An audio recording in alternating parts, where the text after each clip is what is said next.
10 conseils pour créer son système magique dans un roman fantasy, c'est tout de suite. Salut à toi, si tu ne me connais pas, je m'appelle Priska, je suis coach en écriture depuis 2015 et mon dada c'est d'accompagner la femme afin qu'elle puisse réaliser son rêve, écrire son roman, m'assurer qu'il soit bon, cohérent, captivant, mais surtout à ce qu'elle reste motivée jusqu'au bout. Donc, que te dire hormis, abonne-toi à cette chaîne si ce type de contenu t'intéresse et active les notifications pour être averti des prochaines vidéos. Alors aujourd'hui, j'ai envie de te parler du système magique en fantasy. Et c'est tout. Ah oui, j'ai créé la dernière fois, avec la première vidéo sur ce thème, un petit PDF de 2 petites pages, pas très grand, où je te détaille absolument tous les systèmes qu'il faudra créer et mettre en place dans ton roman fantasy pour que le monde se tienne, pour créer une Bible qui soit cohérente et qui te permet de créer un monde qui soit réaliste. Et il est tout à fait approprié, ah non pas à cette vidéo, ce sera plutôt la vidéo suivante, ou précédente, sur le world building. En tout cas, pour créer un world building qui soit cohérent, eh bien, tous ces systèmes devront être travaillés. Quitte à se dire que ce système ne servira pas à ton histoire parce qu'il est calqué sur le monde présent. En attendant, c'est quand même quelque chose qu'il te faut avoir en tête. Et avoir cette liste te permet de créer une Bible qui soit suffisamment complète, complexe et dense pour être sûr et certain que ton roman fantasy tient la route. Alors, conseil numéro 1, fais des recherches sur l'utilisation de la magie dans ton monde. Est-ce que tu es plutôt sur du soft magic ou du high magic? En attendant, ce sont 2 systèmes de magie différents. J'en ai déjà parlé dans 10 conseils pour écrire de la fantasy. Je t'invite à regarder cette vidéo si tu ne l'as pas encore vue. Décider de quel type de magie sera utilisé dans ton roman permet d'en ressortir des règles et d'avoir quelque chose de beaucoup plus cohérent, de beaucoup plus solide. Parce que si tu ne donnes aucune règle, aucune limite à ta magie, une fois à la fin de ton histoire, tu auras très envie de l'utiliser à tort et à travers pour régler le problème de la population ou régler le problème de ton personnage. Et ça, c'est absolument proscrit. Donc ici, dès le départ, cerner la magie va te permettre ensuite de savoir où tu te diriges au niveau de ton intrigue. Et ça, c'est méga important. Numéro 2, d'où vient la magie? Les fameux pourquoi. Demande-toi d'où vient la magie. Très souvent, la magie vient de la terre. Donc de la terre, des éléments, de la nature. Ou elle peut être également biologique, parfois quelqu'un naît avec des pouvoirs, parfois ce sera carrément les deux. La nature a de la magie et seules certaines personnes biologiquement sont appelées à utiliser cette magie. Maintenant j'aimerais que tu te demandes pourquoi. Est-ce que c'est dû à un rituel ancestral qui a permis à certains uniquement d'utiliser la magie? Est-ce que c'est génétique? Est-ce que c'est voulu? C'est un petit peu comme dans la Reine des Neiges lorsque le troll demande au roi et à la reine si les pouvoirs de la Reine des Neiges sont de naissance ou est-ce qu'il s'agit d'un rituel. Là, on en est là. Est-ce que la magie peut être ritualisée au point d'en créer un sorcier ou est-ce qu'il y a des mages de naissance, etc. Il suffit de se poser la question une fois en fonction de l'intrigue qu'on souhaite faire.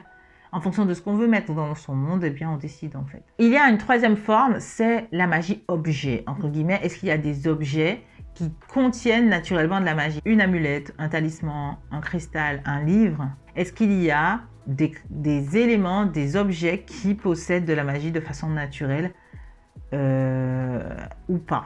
Même si au fond, peut-être que ce point ne sera jamais abordé dans ton histoire, l'objectif est de te poser les bonnes questions maintenant pour commencer à orienter l'histoire d'un côté ou de l'autre.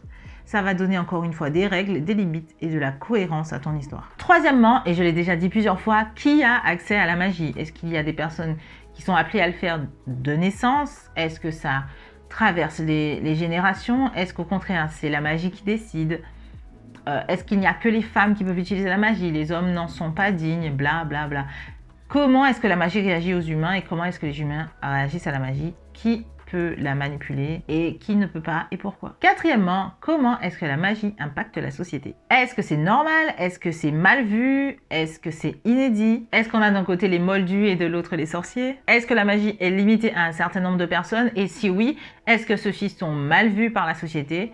Est-ce qu'ils sont parias ou est-ce qu'au contraire, ils sont mis au-dessus des autres? Est-ce qu'un magicien sera mal vu ou réputé? 5. Quelle capacité est-ce que la magie apporte au personnage? Ça, je pense que Tout le monde adore lorsqu'on voit le personnage manipuler la magie, lorsqu'on se rend compte au pire des moments, ou oui, au pire des moments que le personnage peut manipuler la magie, peut envoyer valser un autre personnage, peut tuer tout bêtement alors qu'il ne le souhaitait pas. Ce sont des enjeux qui sont très intéressants à mettre en place et pour le coup, quelle capacité est-ce que la magie donne à tes personnages? C'est important de trouver cette limite, ce cadre, parce que le lecteur va forcément se poser cette question, jusqu'où ça va? Quelle est la limite? Et si tu n'es pas capable de lui donner cette réponse, il va avoir la sensation que tu vas la lui mettre à la fin du livre.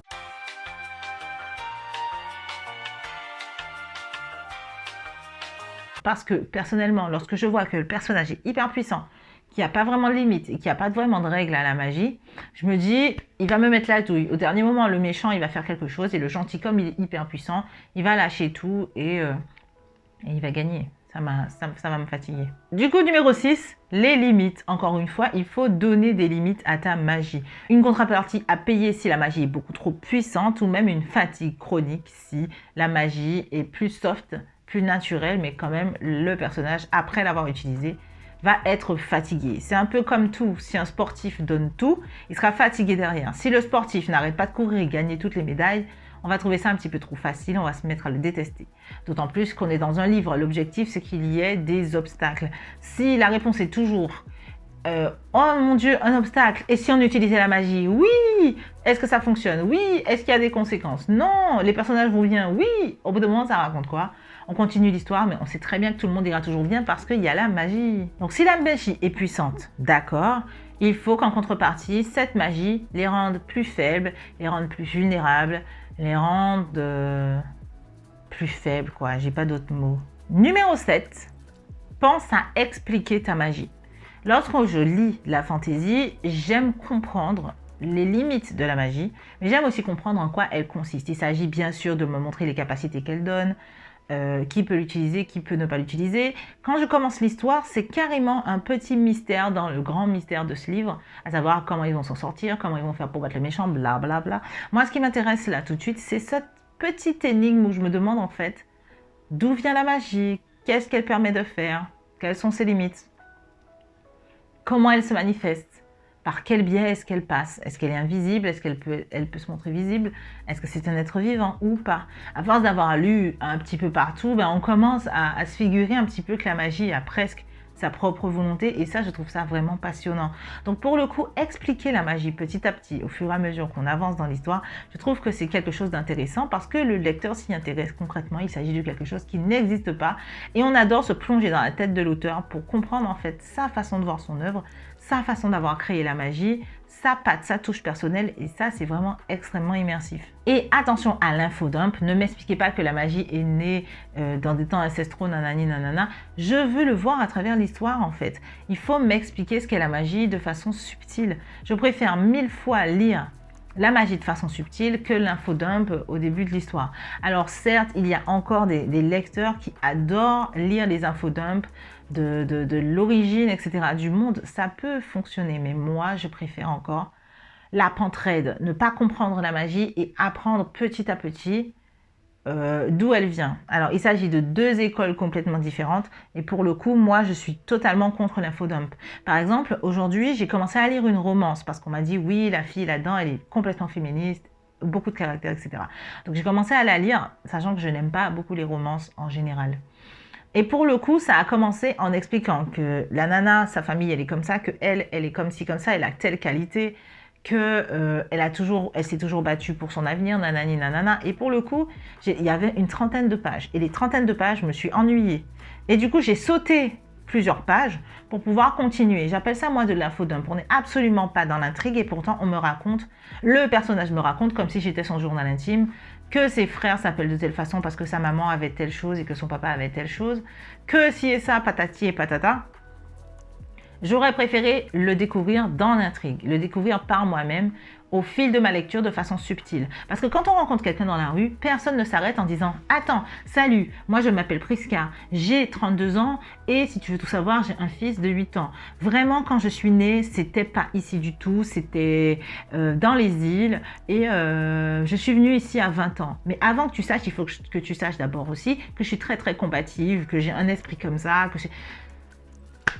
Toi, tout ce que tu veux là, c'est écouter mes vidéos. Si à chaque vidéo, je te fais ce topo-là, déjà qu'on se plaint pas mal du fait que je me présente en tant que coach, parce que quand même, c'est de ça dont je vis. Je suis coach en écriture, je me fais payer pour ça. Et les gens réussissent à me dire, ouais, quand tu te présentes, on dirait que tu es là pour vendre. Mais évidemment, je vends des formations, je vends des coachings, je vis de ça.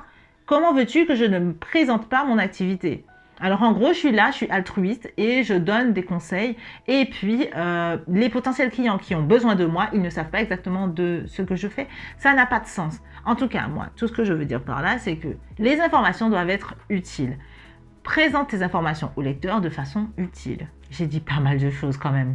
Numéro 8, attention à la perspective. Petite mise au point. Dans cette vidéo, tu auras plus de conseils sur comment introduire et narrer ton système magique que pour le créer de toutes pièces. Si tu souhaites aller plus loin, je t'invite à partir écouter le podcast qui se trouve en barre d'infos. Et pour aller plus loin encore, je te conseille de télécharger le PDF qui est associé en support. Là-bas, je t'explique tous les systèmes qui sont nécessaires pour pouvoir créer ton monde fantasy, mais surtout, comment mettre en place ton système magique, en tout cas les méthodes que j'utilise moi pour pouvoir créer la magie de toutes pièces. Du coup, on reprend cette partie. Pour introduire ton système magique, attention à la perspective. En gros, en fonction du personnage qui utilise la magie et du personnage que tu vas suivre, on aura une certaine limite de connaissance. C'est-à-dire qu'il m'arrive de rencontrer un personnage qui ne maîtrise pas la magie, mais qui te l'explique comme s'il était dans le bain. Alors qu'en fait, c'est un personnage qui n'a jamais utilisé la magie, qui n'a aucune connaissance en magie. Oui, ça m'est déjà arrivé de lire un manuscrit de ce genre. C'est une incohérence, mais justement, fais attention à ce type d'incohérence. À moins que le narrateur soit omniscient et qu'il fasse un aparté pour expliquer au lecteur ce que c'est, quand on est d'un point de vue d'un personnage qui ne connaît pas la magie, tu ne peux pas décrire concrètement la magie à travers lui. Numéro 9, sois clair. Ne bassine pas le lecteur de terminaisons super compliquées, de définitions à rallonge. Focus-toi sur le moment où la magie est utilisée et sur les conséquences qu'il y a. S'il y a une terminologie, ne te contente pas de dire hocus pocus et pouf. Et la magie a été utilisée. Vraiment, va dans le centre de ce qui fait, de ce que permet cette magie. Au pire, le personnage va dire hocus pocus et montre au lecteur concrètement ce que hocus pocus va... Hocus pocus. Oh, qu'importe. La formule magique, on veut savoir concrètement ce que ça fait, ce que ça donne sur le terrain. Donc, montre-nous ce que cette magie permet de faire plutôt que de nous la raconter, nous la dire ou penser que la terminologie suffira. Numéro 10, donne un rôle à ta magie, un rôle important dans la société. Peut-être qu'il s'agira d'un sujet de discorde, peut-être qu'il s'agira d'un secret de polichinelle, peut-être qu'il s'agira tout simplement d'un Graal, quelque chose, d'un objet qu'il va falloir trouver pour soigner la princesse. Bon, là, il s'agit d'un vrai cliché. Utilise la magie de façon à ce qu'elle ait un véritable impact sur ton histoire, sur ton intrigue et sur la société. Ne serait-ce que le fait de guérir les personnages et de plus en être capable. Donc voilà les gens, j'espère que cette vidéo vous aura plu. N'hésitez pas à aller télécharger le petit guide que je vous ai créé pour savoir exactement les différents systèmes qu'il faut absolument pour créer la Bible de votre monde fantasy. Moi, je vous dis à très bientôt pour une autre vidéo. N'hésitez pas à liker, à partager, à vous abonner si ce n'est pas encore fait. Et je vous redis à très bientôt pour une autre vidéo. Ciao!